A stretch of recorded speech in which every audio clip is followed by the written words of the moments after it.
Welcome to the Crime Wall with Cass and Mo. I'm Mo, and today I will be telling a story that does not yet have enough media attention, and there has been some recent updates to this convicted killer's death sentence. Crimes against women and children have to be some of the toughest cases that we discuss here on our channel, and my heart goes out to the community, especially the family and friends of the victim. I can only imagine the pain they are still feeling because justice can never be served to the person who commits these types of crimes, no matter their arrest or sentence, even when found guilty. And in this case, the wound has been opened again because the convicted killer has now filed for an appeal. If you're interested in finding out what took place in the case of Felicia Williams, aka Sugar Plum, that made it to the crime wall, then please stay tuned.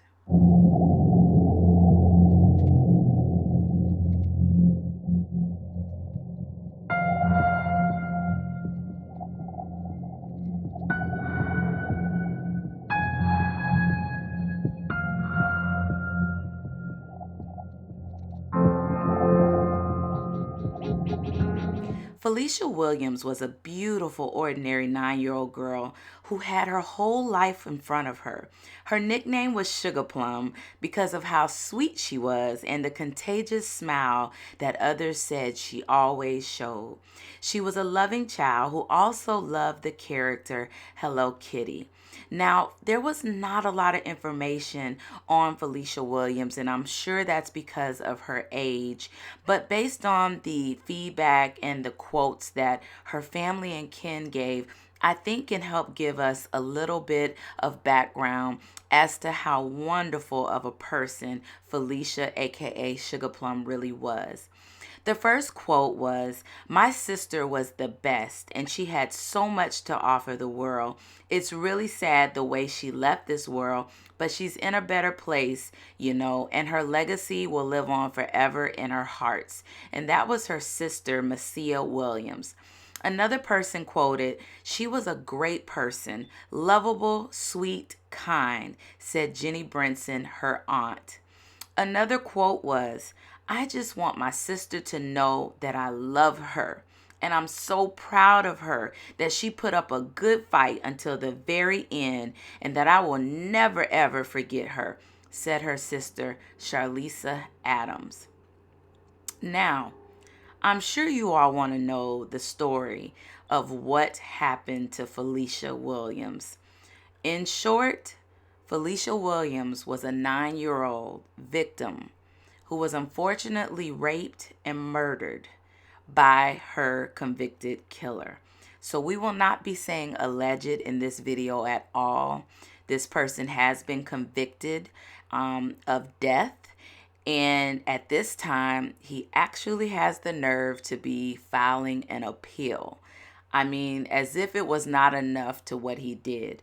So normally I try to read or put together my own information, but I think it's probably best for me to kind of go over the exact events as they occurred based on the 13th Judicial Circuit Court information, case number 14-CF-011992.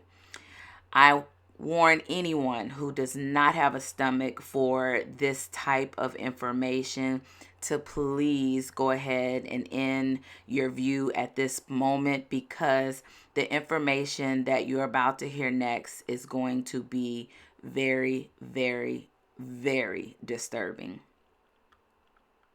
On May 16, 2014, defendant and Ebony Wiley picked up Felicia Williams from her home in Tampa. Now, Miss Wiley seemed to be a close friend of the family, but she had a certain called, I guess, new relationship with Granville Ritchie. After retrieving Felicia Williams from her home, the defendant, Granville Ritchie, drove Ebony Wiley and Felicia to a fast food drive-thru to get food for Felicia, and then to his so-called mom's apartment in Temple Terrace. I'll try to insert pictures of the home as well, the apartment. But upon arrival, Granville Ritchie provided Miss Wiley with a so-called, I don't want to say the wrong word because I don't want YouTube to block us, but something that put her under the influence. And after a short time at the apartment, Ritchie then sent Ebony from the apartment to go and also try to purchase more drugs for him. Now, remember I told you ahead of time that Miss Wiley, which is Ebony Wiley, and I'll make sure I explain a little more detail of who she is, was the person who actually was a guardian over Felicia at this time. And Felicia looked at her as her godmother. She was a close friend to the family. So if you have someone's child with you and you're going to leave the home, I would just think it would make common sense to take the child with you. You know, we have to once again make it make sense. But this guy, he was very calculated in what he told Wiley and why he convinced her to leave Felicia with him, because Felicia was young and Ebony would be driving with no driver's license and would also have drugs in the car. So somehow she was convinced to leave Felicia with Granville Ritchie in his care alone.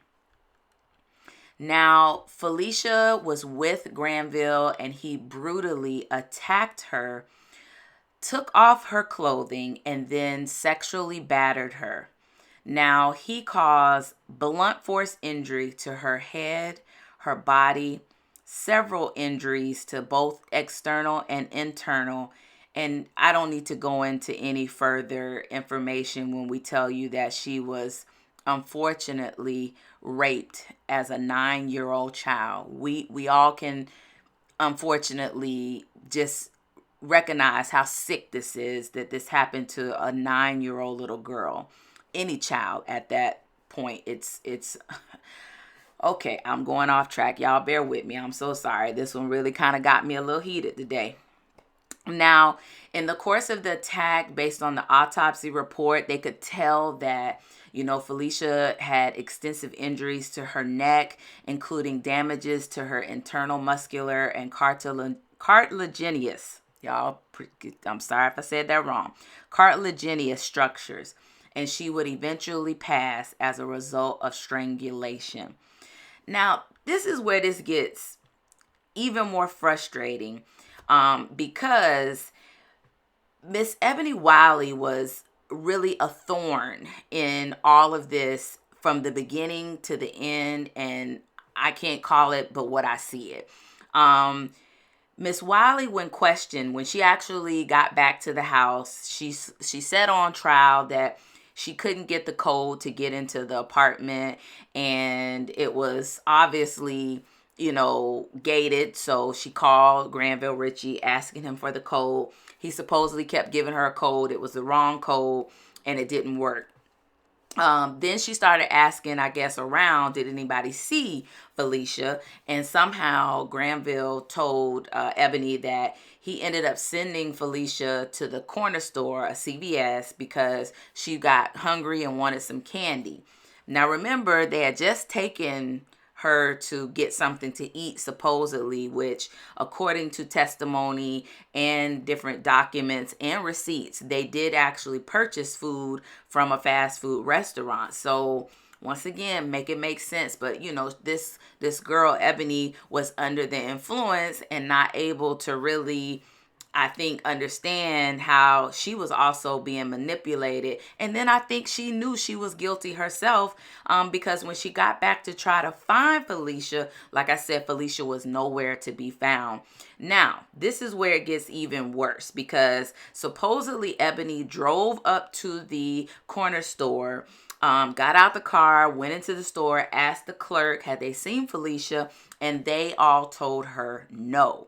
So when she goes back home, goes back to Granville Ritchie's home, she tells him, you know, I'm getting worried. I don't understand why we can't find her. And Granville goes to convince her, oh, she's probably just out walking around, or, you know, whatever. Doesn't she always go out and she'll come back? Now, I'm sorry, if you got somebody else's child with you, this is where, once again, when I say this channel is for education, we mean what we say. Because if this does not open up people's eyes and ears and minds, I don't know what else will. This person didn't have the same, I guess, care that someone would really have for someone they love, because she just thought it was okay to not worry about where Felicia was. Now, within about, I think they say an hour or 30 minutes to an hour, they actually ended up having sexual intercourse. Now get this. Felicia is missing, and this Ebony decides to have sex with Granville Ritchie right there in their living room, on the rug, on the floor, according to testimony. Now, I'm just trying to understand how someone can even engage in such kind of act when a child is missing.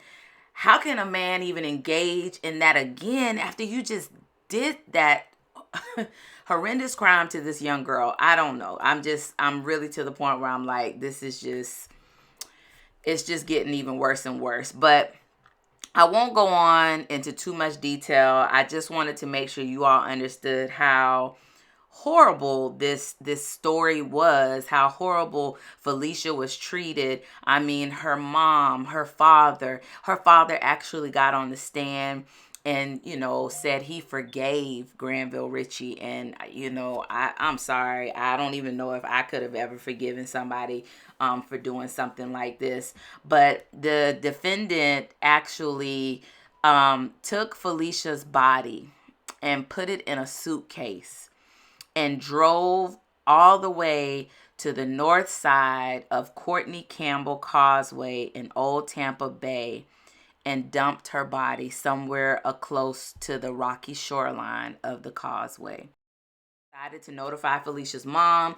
Felicia's mom was frantic, and now don't get confused, because Felicia Williams' mom's name is also Felicia, and it's sad to say that, she went looking for law enforcement because she was trying to, figure out how to get help. I mean, can you imagine? You probably can't think straight. So they were literally trying to conceal any evidence. Somehow he ended up convincing Ebony that she would be the person blamed because Felicia was missing and she was under Ebony's care at that time. So Ebony somehow concocted a story that she was in the shower, and when she came back out from the shower, Felicia was nowhere to be found.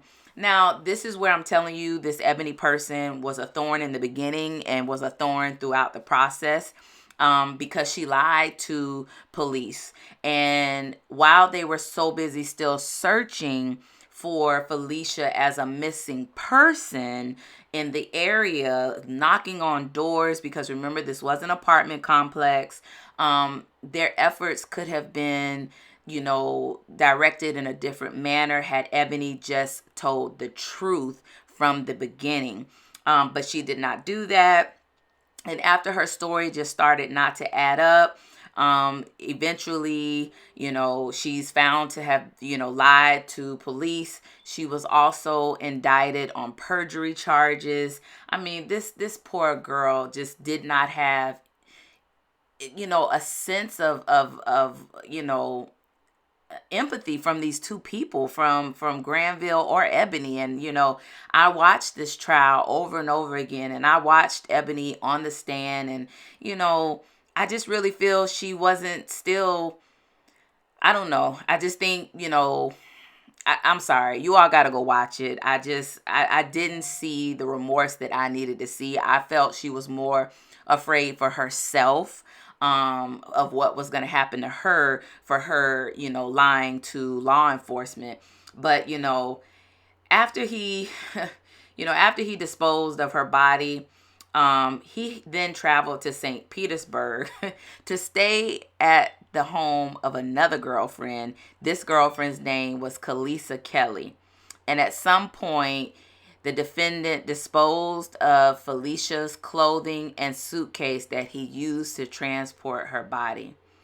Now, this just keeps going on, and Discovery was presented very well on behalf of Felicia. He was ultimately found guilty on a number of charges and has been sentenced to death. The reason I'm bringing this story up now is because Granville Ritchie has decided, or his attorneys, that he should be filing for an appeal to lift his death penalty sentence due to a law called the Golden Rule Law, where attorneys cannot try to persuade the jury to feel any type of emotion or passion that may sway their sentencing. Now, if this is not another wound that has just been opened up again to Felicia's family, to her mother, I mean, this is just, it's horrible, and I do believe there should be times that, people who are really not guilty, should be able to appeal things. But even as I watched the Florida Supreme Court oral arguments, and guys, if you want to watch that yourself, you can look this up. It was the State of Florida case SC 20-1656. The Supreme Court justices also said, so you're thinking we should throw this whole trial away due to some comments that were made while the prosecutor was giving his closing arguments to the jury. So I mean, Crime Wall fam, put in the comments, do you think this man should be able to be given a new sentencing trial to remove his death penalty for things that were proven beyond a reasonable doubt in this courtroom of the heinous crime that he committed to poor Felicia Williams, aka Sugar Plum? I just really hope and wish that, her family can find some type of peace during the midst of this horrible storm once again that is being brought to their doorstep, that no family, no mother, no one should have to deal with. So Crime Wall, I know this one was a little deep, and sorry, it was probably a little long again. I'm a little long-winded when I get into these stories, but as always, we want you to stay safe and stay aware. The Crime Wall was created to bring awareness to victims and stories that do not receive the same media exposures as others. We mean no disrespect to the families, survivors, or victims detailed in these stories. Information obtained for these videos are compiled from various sources. This, like all of our stories, are very hard to research and upload. It takes time to bring you this awareness, so if you haven't already, please be sure to like, comment, and subscribe. Also, do your part by sharing these stories as well. We can't rely on just an algorithm. We need your help to bring awareness and education too. And also, guys, before I end this, the family has said they do not want Felicia, aka Sugar Plum's name to not be remembered. So please share this story. Thanks for watching, Crime Wall fam. Please remember to tell someone you love them today, and don't wait till tomorrow.